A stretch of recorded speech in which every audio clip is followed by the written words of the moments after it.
बांझ। 14 साल की उम्र में जब खेलने कूदने की उम्र होती है तब रिश्ता हो गया। उस समय में सभी की लड़कियां 12-13 वर्ष में ही ब्याह दी जाती थी।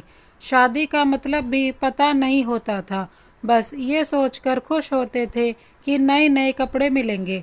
माँ थी नहीं तो पिताजी ने बस जो थोड़ा सा घर का काम काज सिखाया वही आता था। शादी का दिन आया और बस सारी रस्मों के बाद विदाई का वक्त भी आ गया। रोते रोते डोली में बैठकर ससुराल पहुंच गई। इतनी आलीशान हवेली देखकर मन ही मन बहुत खुश हुई। तभी सासू माँ की आवाज़ आई, अरे जल्दी से कलश लाओ, बहू आ गई है। और मैंने घूंघट की आड़ से अपनी सास को देखा। आंखों से एकदम सख्त मिजाज की लग रही थी मुझे। सच मानो थोड़ा डर गई थी उन्हें देखकर। सारी रस्में खत्म होते होते रात हो गई थी। बिस्तर पर लेटते ही नींद आ गई। सुबह सुबह नौकरानी ने आकर जगाया था कि चलो रसोई बनाने की रस्म है। तैयार होकर रसोई में गई और खीर बनाई। सबने तारीफ भी की पर सासू माँ ने कमी निकाल दी। साथ ही साथ हिदायत भी दे दी कि अब बचपन छोड़कर कुछ काम काज सीख लो। 15 दिन बाद मेरे पति को भी हॉस्टल जाना था क्योंकि वह तब बीए कर रहे थे। खैर रमेश भी हॉस्टल चले गए और मैं अकेली रह गई अपनी सास और ससुर के साथ। बीच बीच में रमेश चिट्ठी लिखते थे पर पहले सासू माँ पढ़ती थी, बाद में मेरे पास आती थी। उम्र कम होने की वजह से इतना फर्क नहीं पड़ता था। मेरे अकेलेपन का साथी था आम का पेड़। हाँ, वही आम का पेड़ जो हवेली के पीछे के आंगन में लगा था। उस पेड़ के नीचे एक कच्ची मिट्टी का कमरा भी बना हुआ था पर वो फल नहीं देता था। पर मुझे ना जाने क्यों उस पेड़ से बहुत प्यार था। जब काम से निवृत्त होकर कुछ फुर्सत के पल मिलते थे तो एक वही पेड़ मेरा साथी होता था। उसको देखते हुए मैं अपनी सारी थकान भूल जाती थी। 2 साल बीत गए और मैं 16 की हो गई। रमेश की भी स्नातक की पढ़ाई पूरी हो गई थी। आज रमेश वापस आ रहे थे। सासू माँ सुबह से ही तैयारी में लगी हुई थी। खुद ही रसोई में जाकर सारा जायजा ले रही थी। मैं भी बहुत खुश थी कि अब मुझे अकेले नहीं रहना पड़ेगा। 16 श्रृंगार के साथ मैं पूर्ण स्त्री की तरह महसूस कर रही थी।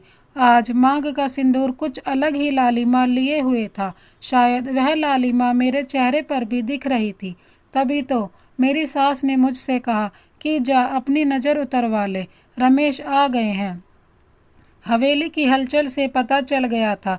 मुझे खाने पीने से निवृत्त होकर सब आराम करने चले गए।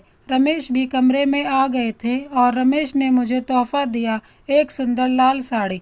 पर मेरे लिए तो रमेश का वापस आना ही सबसे बड़ा तोहफा था। हमने ढेर सारी बातें की जिनमें कुछ शिकायतें थीं, कुछ प्यार था। समय बीतता गया और 2 साल कैसे बीत गए पता ही नहीं चला। रमेश और मैं एक दूसरे के साथ बहुत खुश थे। एक दिन अचानक पता चला कि मेरे पिताजी बहुत बीमार हैं। रमेश मुझे लेकर तुरंत रवाना हो गए। पिताजी मुझे देखकर बहुत खुश हुए, जैसे मेरे लिए ही अपनी सांसों को रोका हुआ था।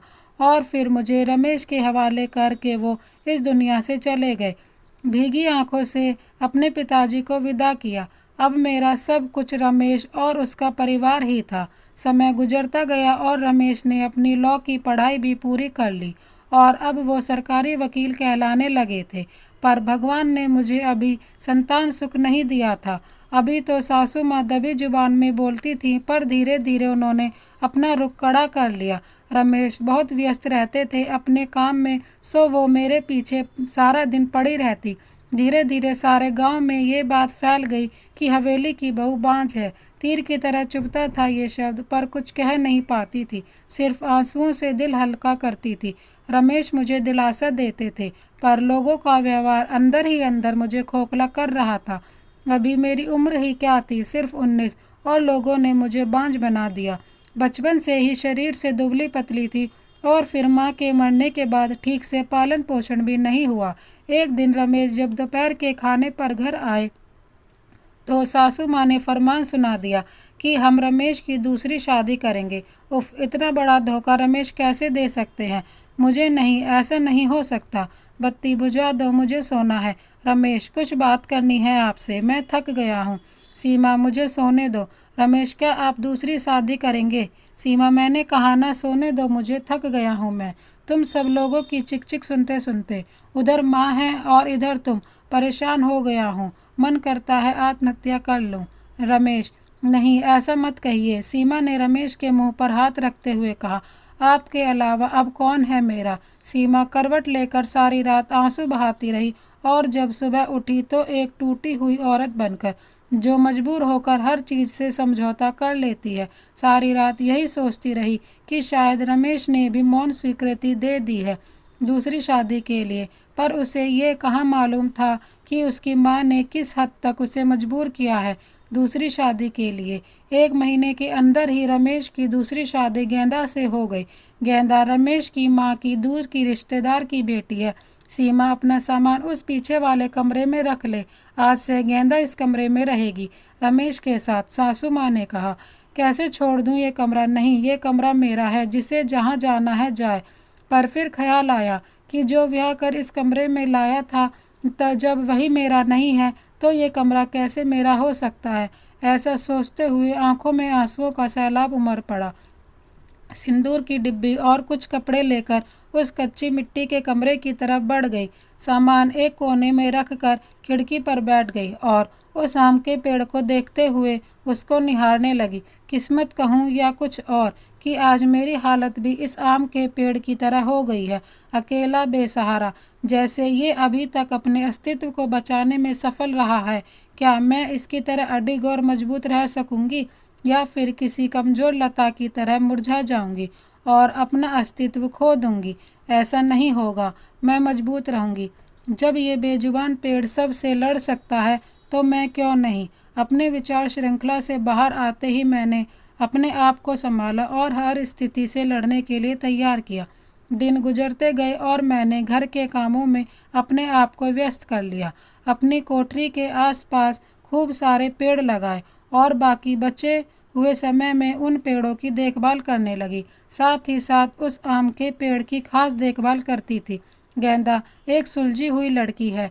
वो जब भी मुझसे बात करने के लिए आती, मेरी सासू माँ उसे बहाने से बुला लेती। रमेश पहले से भी ज़्यादा व्यस्त रहने लगे थे। मुझसे बात तो करते थे, पर एक पछतावा हमेशा उनकी आंखों में दिखता था। शायद मेरी हालत देखकर बुरा लगता था उन्हें, पर माँ के खिलाफ जाने की हिम्मत नहीं जुटा पाते थे। गेंदा के दिन खुशी से गुजर रहे थे और मेरे दिन बस गुजर रहे थे, और देखते ही देखते वो दिन भी आ गया जब गेंदा ने खुशखबरी सुना दी कि वो माँ बनने वाली है। पूरी हवेली में त्योहार जैसा माहौल हो गया। सारे नौकरों में तोहफे बांटे जाने लगे। मैं भी बहुत खुश थी कि चलो अच्छा है, अब घर में एक नया मेहमान भी आएगा। गेंदा बहुत कमज़ोर थी और उम्र भी 16 साल। उसे बहुत तकलीफ होती थी। अब सासू माँ का आदेश था कि उसकी अच्छे से सेवा की जाए, जिससे कि उसकी कमजोरी दूर हो सके। सारी देखभाल के बाद भी गेंदा का वजन कुछ खास नहीं बढ़ रहा था। एक दिन चिंतित होते हुए मैंने रमेश से भी कहा कि गेंदा को शहर में किसी अच्छे डॉक्टर को दिखा लाओ, पर सासू माँ ने यह कहकर मना कर दिया कि हमारे भी बच्चे घर पर ही हुए हैं, और रमेश की वही पुरानी आदत कि अपनी माँ के खिलाफ वो जा ही नहीं सकते थे। एक दिन गेंदा की तबीयत कुछ खराब होने लगी। उसकी सांस बहुत फूल रही थी। घबरा कर मैंने गांव के वैद्य जी को बुलावा भेजा। वैद्य जी ने आकर कुछ दवाइयाँ दी और खून की कमी भी बताई। और जब मैंने रमेश को ये सब बताया तो सासू माँ ने मुझे गेंदा से दूर रहने का आदेश दे दिया, ये कहकर कि एक पांच की छाया भी नहीं पड़नी गेंदा पर। खैर, मुझे गेंदा से दूर कर दिया गया और मैं फिर से अपनी कोठरी में अकेली सारा दिन रहने लगी। या ये कहूँ कि अंदर ही अंदर मैं खुद भी डर गई थी कि कहीं सचमुच मेरी वजह से गेंदा को कुछ ना हो जाए। कुछ दिन बाद रात में नौकरों का शोर शराबा सुन के मैं आंगन की तरफ भागी। देखा तो गेंदा के प्रसव का समय आ गया था। गांव की बूढ़ी औरतें और दाइयों को बुलाया गया। पूरी हवेली में हलचल का माहौल था। मैंने रमेश की तरफ देखा, बहुत डरे हुए लग रहे थे। मैं उनके पास गई और उन्हें थोड़ा धैर्य रखने को कहा। थोड़ी देर में बच्चे की किलकारी गूंजने लगी। हम सभी की खुशी का ठिकाना नहीं था, पर तभी काकी ने बाहर आकर बताया कि गेंदा की कमजोरी और खून की कमी के कारण वो गेंदा को बचा नहीं पाए। बेटी को जन्म देते ही गेंदा का देहांत हो गया। हाय, पोते का मुंह नहीं देख पाई मैं, अब कैसे मेरा वंश चलेगा। सासू माँ का विलाप सारी हवेली गूंज रहा था। उस छोटी दूध मोही बच्ची को देखकर मेरा कलेजा मुंह को आता था। ऐसे लगता जैसे वो मैं हूँ। मैंने उसे कलेजे से लगा के रखा। जिनकी माँ नहीं होती वो बच्चे कुछ ज़्यादा ही समझदार होते हैं। शायद जरा भी परेशान नहीं करती थी वो मुझे, बस दूध पीते ही सो जाती थी। सासू माँ का वही राग चलता रहता कि लड़कियों से वंश नहीं चलता, पर अब शायद किसी को फर्क नहीं पड़ता था। रमेश अब पहले से ज़्यादा खुश रहने लगे थे। ऑफिस से आते ही मेरे कमरे में आते और गुड़िया को खिलाते। मुझे भी रमेश को खुश देखकर अच्छा लगता था। साल बीत चुका था गेंदा को गए हुए और गुड़िया को आए हुए। आज गेंदा की बरसी है। हवेली में छोटी सी पूजा रखवाई है। मैंने पंडित जी के आते ही सासू माँ ने प्रश्न किया कि क्या मैं जीते जी पोते का मुंह देख पाऊंगी, और पंडित जी ने उसके लिए कुछ ग्रह शांति के उपाय बताए। सासू माँ चल दी पंडित जी को हवेली दिखाने और सारी हवेली की शुद्धि कराने। मेरी कोठरी के पास भी गई और पंडित जी को वो बांझ पेड़ भी दिखाया। पेड़ देखते ही पंडित जी का मुंह बन गया और उन्होंने कहना शुरू कर दिया कि इसी मनुष्य पेड़ की वजह से हमारे घर में बेटा नहीं है। जितनी जल्दी हो सके इसे कटवा दो। और सासू माँ ने तुरंत नौकरों को बुलवा लिया कि आज इस पेड़ को काट ही डालो। मुझे कुछ समझ नहीं आ रहा था कि क्या करूं, कैसे अपने सुख दुख के साथी को बचाऊं। जैसे ही वो कुल्हाड़ी लेकर पेड़ काटने आगे बढ़ने लगे, मैं फुर्ती से भागकर उस पेड़ से लिपट गई और विनती करने लगी कि पेड़ को छोड़ दो, पर वो लोग नहीं मान रहे थे। मैं रोती जा रही थी, पर किसी को भी तरस नहीं आ रहा था। तभी किसी ने मुझे खींचकर धक्का दिया और मेरा सिर पत्थर से टकरा गया। सिर से खून की धार निकल रही थी। ये सब देखकर रमेश से रहा नहीं गया और उन्होंने सबको वहाँ से हटा दिया और तुरंत मुझे अस्पताल ले गए। मलहम पट्टी के बाद मुझे कुछ होश आया। डॉक्टर साहिबा सामने खड़ी थी और रमेश को कुछ समझा रही थी। सासू माँ भी वहीं थी और उनके चेहरे से पता चल रहा था कि उन्हें अपने किए पर अफसोस है। डॉक्टर, क्या अब हम इसे घर ले जा सकते हैं?